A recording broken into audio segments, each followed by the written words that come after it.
اللہ الرحمن الرحیم قال اللہ تعالی فی القرآن المجید والفرقان الحمید فبسم اللہ الرحمن الرحیم یا ایہا الانسان ما غرک برب الکریم صدق اللہ العلی العظیم۔ عزیزان محترم، قابل احترام سامعین اکرام، سورہ انفطار آیہ نشان نمبر 82 جس میں خداوند قدوس ارشاد فرما رہا ہے کہ اے انسان، تجھے کس چیز نے اپنے کریم رب سے دور کر دیا ہے۔ ابھی حالیائی دنوں میں مسلسل ایسے واقعات رہنما ہو چکے ہیں جو نہ فقط مذہب پر بلکہ دین پر بھی ایسا داغ ہے، ایسا وار کیا جا رہا ہے جیسے خدا کی قسم وہ جاہلیت کا زمانہ جو رسول اللہ صلی اللہ علیہ وآلہ وسلم سے پہلے گزر چکا تھا۔ عزیزان، ہم کس طرف جا رہے ہیں؟ ہمارا رب کیا چاہتا ہے اور ہم کیا کرنا چاہتے ہیں؟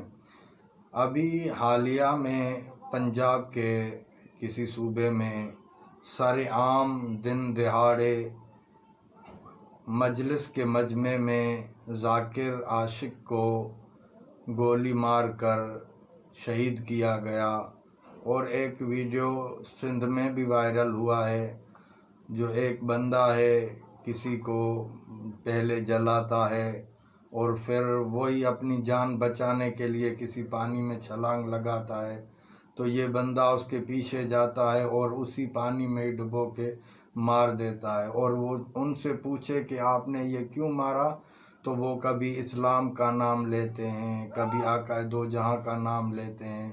یعنی عزیزان، کیا اسلام اس چیز کا نام ہے کہ کسی جاہل کو راہ رستے پہ لانے کی بجائے انہیں مار دیا جائے؟ کوئی نادان ہے تو اسے مار دیا جائے؟ نہیں عزیزان، یہ ہماری اپنی خواہشات ہیں جو ہم پورے کرتے ہیں، یا ایسے کہیں کہ ہم سائیکو مریض ہیں۔ خدا کی قسم، وگرنہ اسلام نے تو پیار بانٹا ہے، اسلام نے تو ہر وقت آقا دو جہاں کے ذریعے اللہ نے رحمت بانٹی ہے۔ ابھی آپ کے نگاہ کرم میں ایک واقعہ پیش کرنا چاہتا ہوں، وہ مدینے کا واقعہ ہے جب اسلام اتنی طاقت میں تھا جو اس وقت کفار کبھی بھی مسلمانوں کو جنگ کے لیے یا کوئی اور ایسی مصلیت پیدا نہیں کر سکتے تھے، چونکہ اس وقت اسلام بہت سپر پاور ہو چکا تھا، اور بالخصوص مدینے میں، مکے میں ریاست اسلام بن گئی تھی۔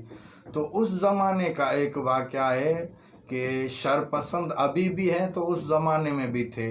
وہ لڑ تو نہیں سکتے تھے لیکن اپنی خباثت ظاہر کرنے کے لیے کچھ نہ کچھ ایسا کام کرتے تھے جس سے انسانیت کو نقصان ہوتا تھا۔ ایک کافر تھا جو اس وقت شاعری کے انداز میں، شاعری کے الفاظ میں رسول دو جہاں کی حرمت کرتا تھا، اس کے شان میں غلط الفاظ لکھ کر بیان کرتا تھا۔ جب یہ بات صحابہ کو پتہ چلی تو صحابہ نے آقا دو جہاں کو جا کر بتایا کہ یا رسول اللہ، ایک کافر ہے جو شاعرانہ انداز میں آپ کی شان میں گستاخی کرتا ہے، ہمیں اجازت دو ہم اسے قتل کر دیں یا اسے پکڑ کے آپ کی بارگاہ اقدس میں پیش کر دیں۔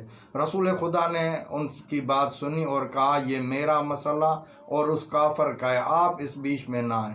لیکن چونکہ محبت پیغمبر خدا صحابہ کو بہت زیادہ تھی، اس وجہ سے وہ برداشت نہیں کر سکے۔ ایک دن وہ آیا کہ وہ کافر ان کے ہتھے چڑھ گیا، اور وہ پکڑ کر کافر کو رسول اللہ صلی اللہ علیہ وسلم کی بارگاہ اقدس میں پھینک دیا، پاؤں باندھے، ہاتھ باندھے اور پیغمبر خدا کے آگے پھینک دیا۔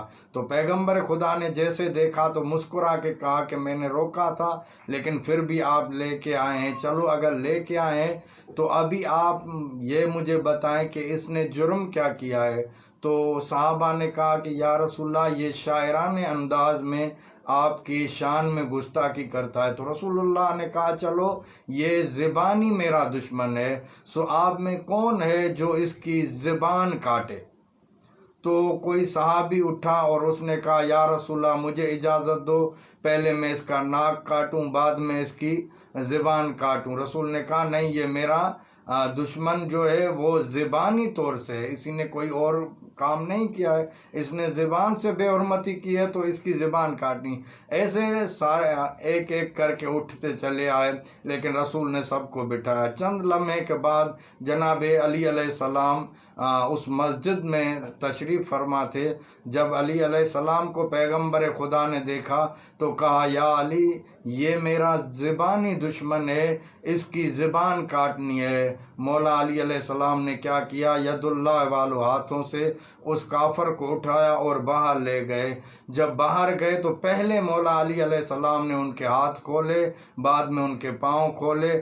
جب وہ حیرانی سے مولا علی علیہ السلام کو دیکھنے لگا تو مولا امیر علیہ السلام نے دیکھ کر کہا کہ جتنا آپ سمجھ رہے ہیں میں اس سے زیادہ سخی ہوں، چلو میں اور بھی ایک کام کر دیتا ہوں، تجھے تو آزاد کرتا ہوں، یہ میرا سامنے قیمتی اونٹ ہے جو میرا مخصوص میری سواری ہے، یہ بھی تجھے دیتا ہوں، جہاں کا ہے وہاں لوٹ جا۔ تو وہ تعجب میں ہو گیا کہ پہلے تو اندر کوئی بات کر رہے تھے کہ ہم اس کی گردن کاٹیں، کوئی کہہ رہا تھا ناک کاٹیں، کوئی کہہ رہا تھا کچھ اور، یہ کون بندہ ہے جو مجھے نہ صرف آزاد کرتا ہے بلکہ اپنا قیمتی اونٹ بھی دے دیتا ہے۔ جب یہ صحابہ نے منظر دیکھا تو وہ دوڑ کے آئے، یا رسول اللہ، مولا علی علیہ السلام نے تو غضب کر دیا، ہم کتنی مشقت سے اس کافر کو لے آئے تھے اور علی علیہ السلام ایک جھٹکے میں اسے چھوڑ تو دیا، اپنا قیمتی اونٹ بھی اس کو دے دیا۔ تو رسول خدا نے کہا خاموش ہو جاؤ، علی کو آنے دے، ہم اس سے بات کریں گے۔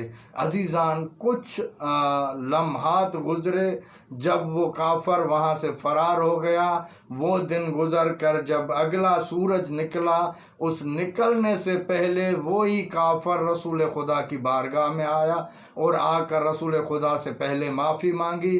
جب رسول خدا نے اسے معاف کر دیا تو اس نے کہا یا رسول اللہ، ساری رات مجھے نیند نہیں آئی ہے۔ رسول نے کہا کیوں؟ اس نے کہا اس لیے کہ آپ کے شان میں نے ساری رات قصیدے اور نعتیں لکھی ہے۔ تو رسول خدا سب صحابہ کو اکٹھے کیا اور کہا کہ دیکھو، میں نہیں کہتا علی کو یا میں جانوں یا میرا خدا جانے، آج علی نے وہ گستاخی والی زبان کاٹ دی ہے اور وہ زبان لگائی ہے جو مدح رسول کرے۔ عزیزان، جب رسول خدا کافروں کو اخلاق سے اور دین کے قرآن کی آیتوں کے ذریعے سے اسلام کی طرف رغبت دیتے ہیں تو ہم کون ہیں ان کی گردن کاٹنے والے، جبکہ قرآن فرما رہا ہے لا اکراہ فی الدین قد تبین الرشد، دین میں کوئی زبردستی نہیں ہے۔ کون سا دین ہم ابھی بتا رہے ہیں؟ کیا یہ کافر سن کر ہمارے دین پہ آئیں گے کہ ہم تھوڑی تھوڑی باتوں پر دیکھو انہوں نے جہالت کی ہے۔ اور سب سے بڑی جو گزارش میں کرنا چاہتا ہوں وہ آج کے حکمرانوں کو کہ خدا را اپنی آنکھیں کھولو، آپ کرسیوں کے عوض آپ حکومت کی ہوس میں اتنے گر چکے ہیں کہ ابھی آپ کو کچھ پتہ نہیں چلتا۔ اگر ان کے لیے سزا ہوتی، یہ جو گستاخانہ کرتے ہیں کام، تو آج یہ مسئلے نہیں ہوتے۔ اور برائے مہربانی جو خود کرتا ہے انہیں بھی کیفر کردار تک پہنچایا جائے۔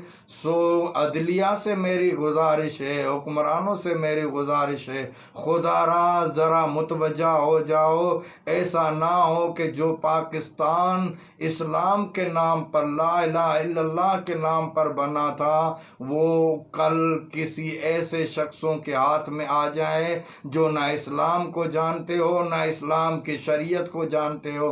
خدا را ہمارے حکمرانوں کو ابھی بھی سبق سیکھ لینا چاہیے، یہ ہوس بازیاں چھوڑ دیں، یہ جو اپنی پیسے کمانے کے لیے، اپنی عزت ظاہراً کمانے کے لیے، اپنی کرسی بچانے کے لیے لگے ہوئے ہیں اور یہاں ملک میں سرعام لوگوں کو مار رہے ہیں، کوئی کسی کہنے والا نہیں ہے۔ ہم تنبیہ کرتے ہیں حکمرانوں سے، عدلیہ سے، جو بھی اس وقت پاور میں ہیں، وہ اس پر ایکشن لیں اور ان پر جو بھی یہ کام کر رہے ہیں انہیں فی الفور گرفتار کیا جائے اور انہیں قانونی قانونی تحت سزا دی جائے۔